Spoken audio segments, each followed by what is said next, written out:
प्यारे दर्शकों प्रणाम। अबाउट 1 मंथ बैक अध्यात्म निकेतन चैनल पे जो वीडियो था अबाउट ब्रेथ के लिए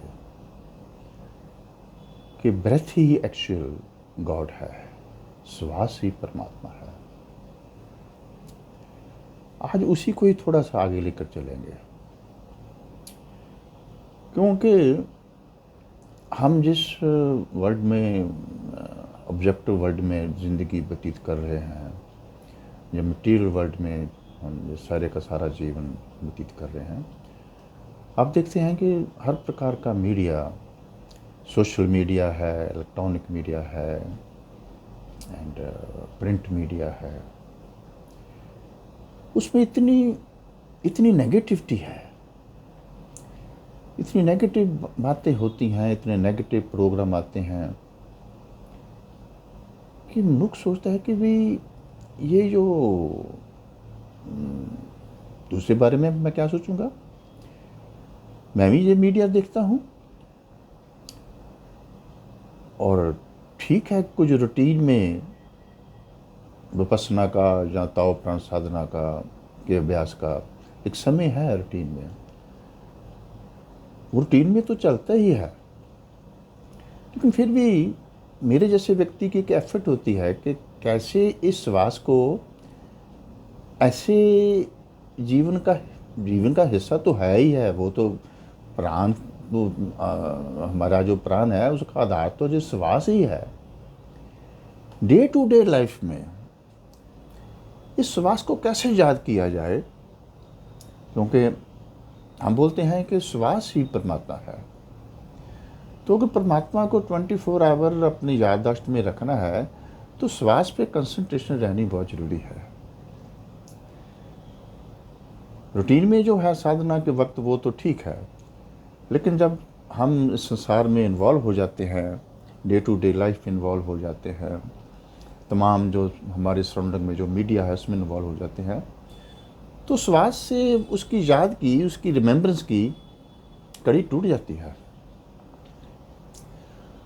तो ये एक बहुत ही साधना है श्वास को देखना। गुरुदेव जिसको सेल्फ रिमेम्बरिंग बोलते हैं, मैं तो बोलूँगा कि सेल्फ रिमेम्बरिंग इस श्वास को ही देखना है, क्योंकि इस श्वास को देखने से ही हम उसको पा लेते हैं जिसकी हमें तलाश है। पिछले 2-3 वीक्स में, जैसे कि 9 अक्टूबर को वो हमारे देश के एक बहुत ही नामवर लेजेंडरी इंडस्ट्रियलिस्ट रतन टाटा का देहांत हो गया।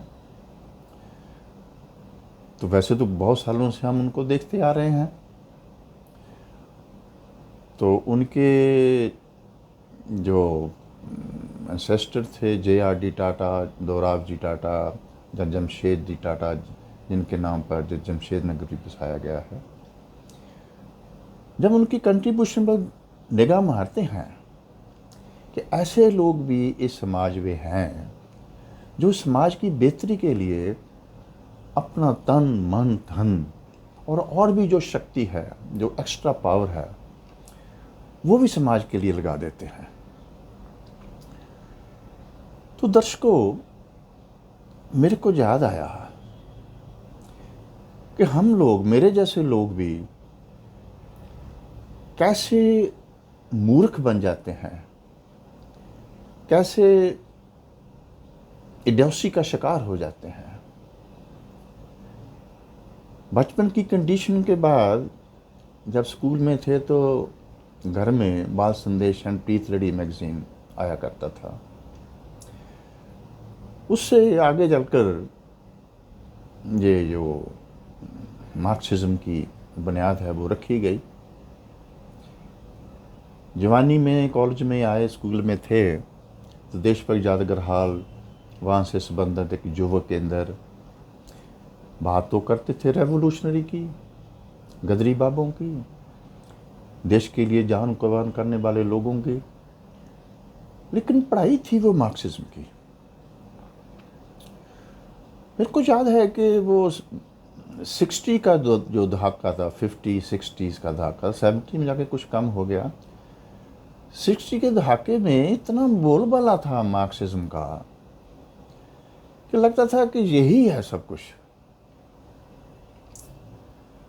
आज मैं याद करता हूँ कि हम जो स्लोगन लगाते थे, टाटा बिरला मुर्दाबाद, टाटा बिरला हाय हाय, पूंजीवाद मुर्दाबाद, सरमाएदारी मुर्दाबाद, और आज दोस्तों मैं ख्याल करता हूँ, उसको याद करता हूँ। I am ashamed of this thing कि उस वक्त मेरे को इस इडियोसी का पता नहीं था। इतना ये कंडीशन होती है मनुष्य की, वर्ल्ड वाइड लिटरेचर का इतना प्रभाव होता है, इतना साइकोलॉजिकल इफेक्ट होता है लिटरेचर का, कि इतने लोगों को ये मूर्ख बना देता है। मूर्ख वही जिसकी अपनी सोचन शक्ति नहीं रहती, जो दूसरे के बहकावे में आ जाता है।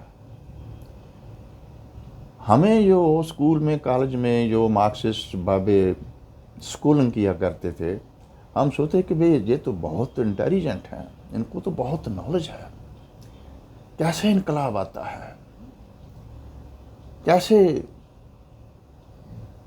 क्या पढ़ाते थे वो। एक एग्जांपल देता हूँ मैं। उस लिटरेचर में एक सेंटेंस था, बुक थी, वो चैप्टर था कि ये जो भारत है ये राष्ट्र नहीं है। ये जो राष्ट्र का कंसेप्ट है, वेस्टर्न कंसेप्ट ऑफ नेशनलिज्म या नेशन, इज डिफरेंट। वो बोलते थे कि एक particular geographical distribution, particular culture, particular language, ये तीन चीज़ें, culture, language and geographical distribution, ये तीन चीज़ें नेशनलिटी को जन्म देती हैं। सो इंडिया में जो separate different type of nationalities हैं, यहाँ के जो जोग्राफी वक्रो वक्रे स्टेट्स हैं, उनकी लैंग्वेज वक्री है, उनका कल्चर डिफरेंट है, उनकी जोग्राफिकल डिस्ट्रीब्यूशन है। ये जो स्मॉल नेशनलिटीज़ हैं, ये स्मॉल नेशनलिटी को जब इकट्ठा करते हैं तो ये नेशन बनता है। ये वेस्ट का कंसेप्ट था। और आगे क्या पढ़ाते थे वो मार्क्सिज्म वाले, कि ये जो स्मॉल नेशनलिटीज़ हैं, इनको अपने कल्चर को, अपने सभ्याचार को, अपनी लैंग्वेज को डेवलप करने के लिए एंड अपने खित्ते की आर्थिकता को डेवलप करने के लिए इनको पावर चाहिए। उसको वो बोलते थे decentralisation of power. And decentralisation power होगी तभी होगी जब कि प्रॉपर फेडरलाइजेशन होगी। इंडिया का कॉन्स्टिट्यूशन इन स्मॉल नेशनलिटी को प्रॉपर पावर नहीं देता, इसलिए ये गरीब हैं, अपनी लैंग्वेज डेवलप नहीं कर सकते, अपना कल्चर डेवलप नहीं कर सकते, अपनी इकॉनमी डेवलप नहीं कर सकते। इसलिए ज़रूरत है डिसेंट्रलाइजेशन की एंड ऑथेंटिक फेडरलाइजेशन की। समटाइम्स तो ये बोल जाते थे कि जो फेडरलाइजेशन, डिसेंट्रलाइजेशन, इसके आगे का एक स्टेप है राइट टू सेल्फ डिटर्मिनेशन, कि ये सेपरेट भी हो सकते हैं, इनको अधिकार चाहिए। ये जो सारी की सारी ये जो लिटरेचर था, ये मार्क्सिस्ट लिटरेचर था। तो कमाल है, डॉक्टर दोसांझ वर्गे भी जो लोग थे वो इस लिटरेचर से एक डौसी का शिकार होते रहे। मैं तो इसको इस वक्त डौसी ही बोलता हूँ। क्यों? कि ये जो जितने लोग कैपिटलिज्म का विरोध करते हैं, पैसे का विरोध करते हैं, पूंजी का विरोध करते हैं, इसके विकास का, कैपिटल डेवलपमेंट का विरोध करते हैं, है जी, तो पैसे का विरोध करते हैं, जो सभी वेस्टर्न कंट्री में जाकर उस पैसे में है, उस पैसे की तलाश में है। इन्होंने भारत देश में क्या क्या किया। बंगाल तबाह किया। सन 47 के वक्त में से पहले कलकत्ता एंड बंगाल की इंडस्ट्री एंड वो एक सेंटर था इंडस्ट्री का। कानपुर सेंटर था इंडस्ट्री का। टेक्सटाइल इंडस्ट्री का महाराष्ट्र बम्बई सेंटर था। इन लोगों ने ऐसे इन सब इंडस्ट्रीज को तबाह किया, बर्बाद किया। यही नहीं कि ऐसी एक लिटरेचर की इतनी ब्यूटीफुल डिस्ट्रीब्यूशन थी, लिटरेचर के इतने ब्यूटीफुल चैनल थे, और ये लोग इतने शातिर हैं कि सोसाइटी का इंटेलिजेंट जो तत्व है उसको पकड़ते हैं। जिसके पास थोड़ा सा इंटेलेक्ट है, बुद्धि है, थोड़ी सी विजन रखता है, उसको जो लिटरेचर देते हैं। अब जब रतन टाटा की बारी आई तो पिछले 10 दिन में मैं देख रहा हूँ कमाल हो गई। थ्रू द वर्ल्ड उसके बारे में जो बोला गया, जो लिखा गया, तो मेरे को अपने वो दिन याद आए जब हम भी लोग इन लोगों में शामिल होकर इसको मुर्दाबाद बोलते थे, हाय हाय बोलते थे। इस देश को बर्बाद करने में हम योगदान पा रहे थे। सो पहली बात तो ये दोस्तों, पहले टॉपिक में एक नुक्ता जो लिया है, doctor Dosanjh is ashamed of this idiocy. मेरे को इस चीज़ की शर्म है कि मैं उस वक्त उस ज्ञान को नहीं जानता था जिस ज्ञान को प्राप्त किए सभी ज्ञान मिल जाते हैं। अगर वो मेरे को मिल जाता बचपन में तो मैं इस ऊपरी ज्ञान से, इस मूर्खतामयी ज्ञान से, बारमुखी ज्ञान से, एक पसड़ मनुष्य को पैरालाइज करने वाले ज्ञान से बच जाता।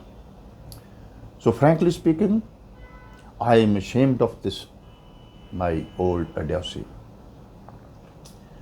दूसरा, इसी ही Marxist throughout the world एक ऐसा फलसफा है जिसने throughout the world negative जो साइकोलॉजी है उसको कैच किया, उस पर खड़ा है। इस्लाम वैसे तो मार्क्सिज्म जो बात करता है वो धर्म को तो मानता नहीं, लेकिन इस्लाम उसका प्रेमी है। दूसरे, यहाँ कहीं भी जो लोग भी नफरत की बात करेंगे, डिवीजन की बात करेंगे, सेपरेट होने की बात करेंगे, ये उनका विषय जोगी है। मूर्ख उसको बोलते हैं जिसकी अपनी बुद्धि नहीं। इसलिए मैंने अपने आप को उस वक्त का मूर्ख समझा जब मेरे पास बुद्धि नहीं थी। मैं दूसरे की बुद्धि के मुताबिक, उसके कंडीशन के मुताबिक मैं उस जीवन में का मेरा हिस्सा था। वो सबसे बड़ा मूर्ख है। माना वो लिटरेचर से तो मूर्खता मिलती है लोगों के, मार्क्सिस्ट लिटरेचर से, लेकिन एक विकाऊ माल है जो बिकता है। अब जो वेस्टर्न कंट्रीज में ये जो सारे का सारा प्रोसेस चल रहा है, डिस्टर्बेंस चल रही है, ये जो सारी की सारी ईगो फुलफिलमेंट का प्रोसेस चल रहा है कि हम हैं पावरफुल, हम हैं सबसे अमीर, हमारे पास शक्ति है, जिसके पास शक्ति कम है वो हमारे नीचे है, वो हमारे नीचे चले। वेस्टर्न वर्ल्ड का तो ये एक करैक्टर बन गया। उनका अहंकार इतना बड़ा है कि उनको इस अहंकार पूर्ति के सिवा कुछ और पता ही नहीं, वो जानना भी नहीं चाहते। किसा कुत्ता क्या हुआ कि एक स्ट्रगल, एक आद काल से एक लड़ाई चल रही है, एक वार चल रही है, कॉन्शियसनेस एंड मटेरियलिज्म की, पदार्थ की और चेतना की एक लड़ाई है। चेतना सदैव ही है, पदार्थ तो आता रहेगा जाता रहेगा, ये आते रहेंगे, पदार्थ तक सीमित लोग, राजनीतिक लोग आते रहेंगे जाते रहेंगे, लेकिन जिसने चेतना को समझ लिया उसने एटर्निटी को समझ लिया, जिसने कॉन्शियसनेस को समझ लिया उसने सनातन को समझ लिया। क्यों कि जो इटर्नल है, सनातन है, उसका जन्म नहीं, उसकी मौत नहीं, उसका रूप नहीं, उसका आकार नहीं, उसकी जून नहीं, वो है किस शक्ल में है? सेल्फ इल्यूमिनस है, वो तो हमेशा रहेगा। उसके साथ जो लोग लड़ाई करते हैं वो मूर्ख। इस बात का जो एपिसोड है उसको अगर हम आधार दे दें मूर्खता, मूर्खता एक ही है, जो सच्चाई है, जो इटर्निटी है, जो हमेशा है, उसके साथ मूर्ख ही लड़ सकता है। सयाना व्यक्ति उसके साथ नहीं लड़ सकता, उसकी विरोधता भी नहीं कर सकता। तो सनातन की जो सबसे इंपॉर्टेंट देन है वो जो चेतना है, कि चेतना सदैवी है। दूसरे जितने मर्जी हंकारी लोग, पदार्थ तक सीमित लोग, बाहर मुक्ता तक सीमित लोग जितना मर्जी अमीर हो जाएं, इकोनॉमिकली प्रॉस्पेरस हो जाएं, जितना मर्जी एमुनेशन, मटेरियल एरा वगैरह मनुष्य को मारने के लिए इकट्ठा कर लें, लेकिन ये सनातन को नहीं मार सकते, चेतना को नहीं मार सकते, कॉन्शियसनेस को ख़त्म नहीं कर सकते। सवाल आ जाता है कि हम तो होना चाहते हैं किसी तरीके से शांति मिल जाए, सहजता मिल जाए, सरलता मिल जाए, सहनशीलता मिल जाए, शांति और समर्पण मिल जाए, ताकि जो हम थोड़ी सी ये ज़िंदगी में आनंद भोग सके। ये जो 5 चीज़ें हैं, सहजता, सरलता, शांति, सहनशीलता और समर्पण, ये तो भाई ये 5 के 5 बार नहीं है। ये जो सारे का सारा मीडिया हम बाहर की तरफ ले जा रहा है, कभी कहीं पहुंचा देता है, कभी कहीं पहुंचा देता है, ये वो तो 5 की 5 चीज़ें जहाँ से हमने आनंद की खोज करनी है, वो तो हमारे भीतर ही है। यानी भीतर जाने के लिए उस आत्मा के, उस ब्रह्म के, उस ताओ के, उस परमात्मा के साथ मिलने के लिए, उसका आनंद प्राप्त करने के लिए ये जो श्वास है, ब्रेथ है, ये हमारे पास एक टूल है, एक संद है, इस ऑलमाइटी शक्ति का दिया हुआ। 2 पॉइंट हमने कवर कर लिए। अब 2-3 मिनट के लिए हम ये बैठे, देखो आप डॉक्टर दोसांझ को सुन रहे हैं। कौन सुन रहा है? आपका शरीर, आपके कान, आपकी आंखें देख रही हैं। ये शरीर एक यंत्र है, ये आवाज़ सुन रहा है, ये आंखों के ज़रिए डॉक्टर दोसांझ के चेहरे को देख रहा है। लेकिन इसके पार एक तीसरा पॉइंट है, उसमें प्रवेश करने के लिए हम क्या करेंगे कि इस शरीर में श्वास आ रही है, श्वास जा रही है, श्वास आ रही है, श्वास जा रही है। अभी बैठे बैठे ही हम ये एक्सपेरिमेंट करेंगे। बैठ जाओ, आंख बंद करनी है, आंख बंद कर लो, सुनो जो डॉक्टर दोसांझ बोल रहा है, लेकिन अपनी श्वास को देखने की कोशिश करो। नाभि केंद्र पर, अम्बलाइकल पर, जिसको हम धुन्नी बोलते हैं, जिसको हम नेवल सेंटर बोलते हैं, यहाँ पे थोड़ी सी कंसंट्रेट करके आ रही श्वास और जा रही श्वास को देखो। आंख बंद करो, श्वास आ रही है, श्वास जा रही है, श्वास आ रही है, श्वास जा रही है। नाभि के अंदर बाहर को जा रहा है आ रही श्वास से, नाभि के अंदर पीछे को जा रहा है आ रही श्वास से। लोहार की दमकन की भांति पेट फैल रहा है, पेट संकुल रहा है।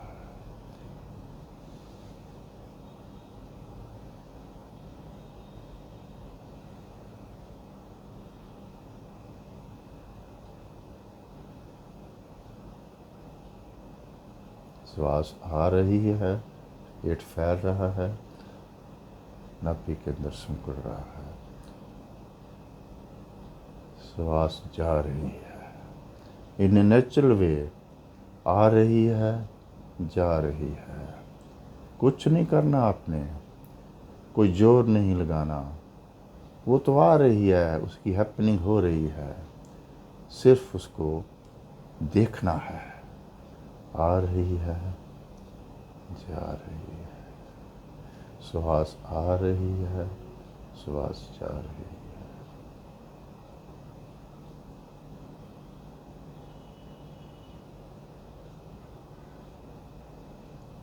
ये जो आ रही श्वास को और जा रही श्वास को देखना, उसके साथ नाभि के अंदर पे कंसंट्रेट करना।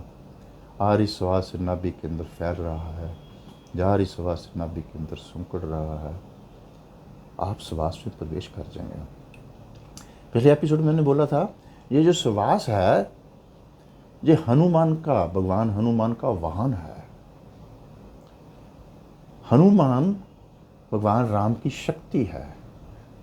जो कॉन्शियसनेस, इटर्नल फोर्स है, वो हनुमान के रूप में हमारे इस शरीर की जो 5 के 5 एलिमेंट हैं उसमें विचरती है। वो शक्ति आती है, जाती है, आती है, जाती है। एक जुलाहे के ताड़े की तरह ये जो हनुमान शक्ति है वे इन एलिमेंट को, इनकी बुनती करती है। इसलिए हनुमान की पूजा की जाती है। हनुमान को राम की शक्ति मिली हुई है। उस इटर्नल फोर्स ने इस श्वास में, जो श्वास के अंदर जो प्राण है, उसको हम हनुमान बोलते हैं। वो जुलाहे की तानी में इधर जाता है या इधर जाता है, वो हनुमान है जो एलिमेंट्स को, इस प्रकृति के दिए हुए एलिमेंट्स को आपस में इकट्ठे करता है, जिससे हमारा शरीर हर प्रकार की क्रियाशील होता है।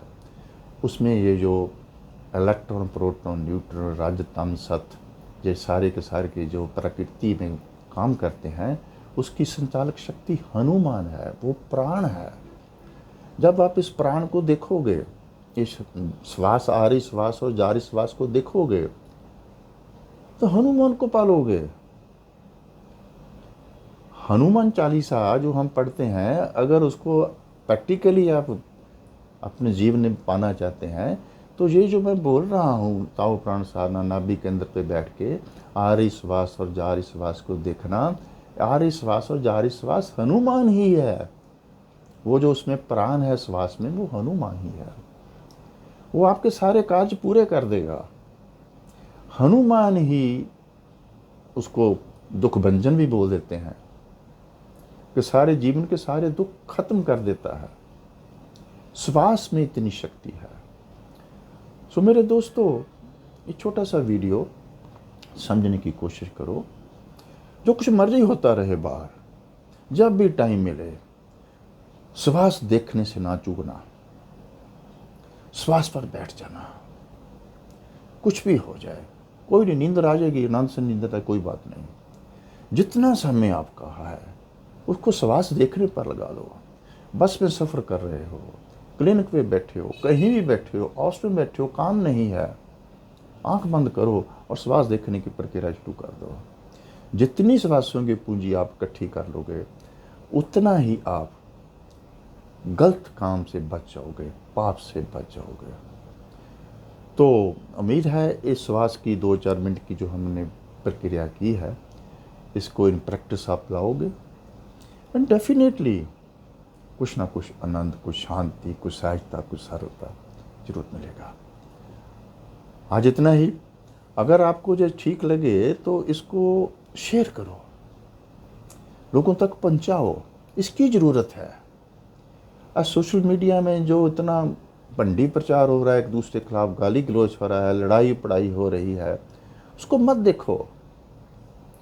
जहाँ पर भी लड़ाई होगी वहाँ से बचो। वहाँ पे लड़ाई किस चीज़ की है? अहंकार की। सारी दुनिया की लड़ाई हो रही तो अहंकार की लड़ाई हो रही है। जहाँ भी वंडी पड़ेगी, अहंकार कारण वंडी पड़ेगी। एकता होगी, निरहंकार हो जाओगे। सो इसको समझने की कोशिश करना, इस चैनल को सब्सक्राइब करना और शेयर करना और इसको अडॉप्ट करना। आज इतना ही। आप सबके भीतर स्वयं प्रकाशमान ज्योत को डॉक्टर साज का प्रणाम।